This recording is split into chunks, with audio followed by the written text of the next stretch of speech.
maybe you were a person that wasn't very religious at all, and you were living life like the rest of your extended family, but something came in your heart and you said, you know what, I'm going to take this guidance seriously. I don't know how it happened. Maybe Allah made it happen through some YouTube video or a friend, or however it happened. But you decided to make a change for the better in your life. And when you start changing the behavior in your life, the first people to see a change in you will be your own family. They will notice it.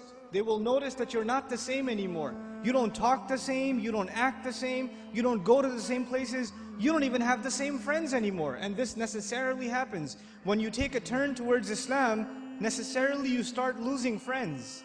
Because your old friends used to do pretty bad things and now you can't do those things with them anymore. So you suffer a loss of friends. And at the same time, your family starts saying, you're acting a little too weird. And for the young man, the family might even say, what's that thing on your face? You forgot to shave? What happened to you? And the girl starts wearing hijab and the family might even be in shock. And this is a Muslim family, mind you. They'll say, take that thing off your head. You're going to go out to the wedding looking like that? I can't sit in the car with you like that. What do you think we are? All of a sudden, you're the Islamic role model? Who died and made you Shaykh? That all of a sudden we should be looking up to you. Remember what you were like last year, man? You were the party animal. Now you're going to go make salah? Yeah, seriously, please. We know what you're really like. In other words, not only have you lost your friends, from your family you get the nastiest kinds of sarcasm and criticism. All the time, all the time. Every chance they get, they say something to you. They say something about your beard. They say something about your habits of making salah. They say something about putting your children in Islamic school. They say something about sending your children to Sunday school. Or you getting up for Fajr or Isha and going to the masjid. They'll have some comments for you. And those comments hurt. They burn pretty good. This happens to young men in the audience, where their parents start telling them to stop hanging out with their other Muslim friends. Don't go to the masjid, don't waste your time. I wallahi myself know of stories where the father found out that in between classes, the son used to, because his classes were 3-4 hours apart, in between classes he used to go to the masjid to pray dhuhr and just study at the masjid. Instead of studying at the library where there's plenty of things to look at, might as well go make salah and pray in the masjid. I'll be safer that way. Dad finds out. You're becoming an extremist, son. And what is the extremism in the eye of the father? That the boy is making salah in the masjid. That's extremism for him. SubhanAllah. Muslims themselves, you think non-Muslims are averse to Islam? Have you seen what Muslim families are doing to their own? What parents are doing to their children? I know of cases myself where parents said, we will not pay your college tuition. We will not look for a wedding made for you until you take that hijab off. We will not do it. We do not accept you as our daughter until you take that thing off. We will not show our face in public with you. You can't go with us anywhere. This is the mother telling. And you know what they'll say? What's amazing about that? They'll make you feel bad about yourself. They'll tell you, what kind of daughter are you? You should be ashamed of yourself. You're embarrassing your parents. We're Muslim, but we're not Muslim. We're not that. We're not those kind of Muslims. That's not how we do things in our family. That's what they'll say. Our family is different. We don't do things like that in our family. That's those masjid people. Don't be like those masjid people. That's what they'll say. And you know what's amazing about that?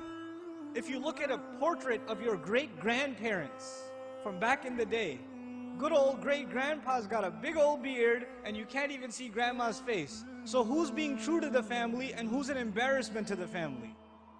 See, this is Muslim families today. And you're in the midst of all of this. And you know what happens? Because you've made a decision to turn towards Islam, if an enemy of Islam came to you and said, abandon your religion, you'd say, oh yeah?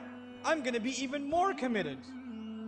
You would become energized in your zeal for the religion when the enemy attacks Islam. We'd get even more fired up. Muslims get fired up in the craziest of ways. Somebody draws a cartoon about the Messenger ﷺ and Muslims go crazy and they'll burn some other guy's car up or break somebody else's because they're really angry. But we get fired up when something happens, something questions the dignity of our religion, even if it makes sense or doesn't make sense. But when your own family comes and says, look, I love you, I'm worried about you, I don't want you to become this way. This is the way of the people who fail out of college, who don't have a career, who have miserable lives. I don't want you to fall into this extreme. Somebody is putting you under their influence, you need to get away from them. They see stuff on TV and they become paranoid. And you're in the middle of all of this. And it becomes hard to hold on to your religion in the middle of all of this. It becomes hard. Because it's not the enemy of Islam that's pulling you away. Who's pulling you away? Your own family, your own parents, your own husband, your own wife, your own brother, your own cousins, your own in-laws. They're the ones pulling you away. So how do you deal with that? The most inappropriate response to this pressure is anger. And you know what? That is the most common response too. Your parents start yelling at you for growing the beard, and you're a young, hot-blooded guy. What do? Oh yeah? It's the sunnah. You can't tell me what to do. You're following culture, and I'm trying to follow Islam, and you slam the door in their face. Way to go. Because that's what Allah wants you to do, yell back at your parents. And they're just they're talking about your beard. What was Ibrahim's father talking about, alayhi salam? Was he talking about something small or something big? Go make sajda to idols, boy. And does he lose his cool? Does he get angry? We have to learn how to be with our parents. Even when they call you away from deen, it doesn't matter if they're Muslim or not.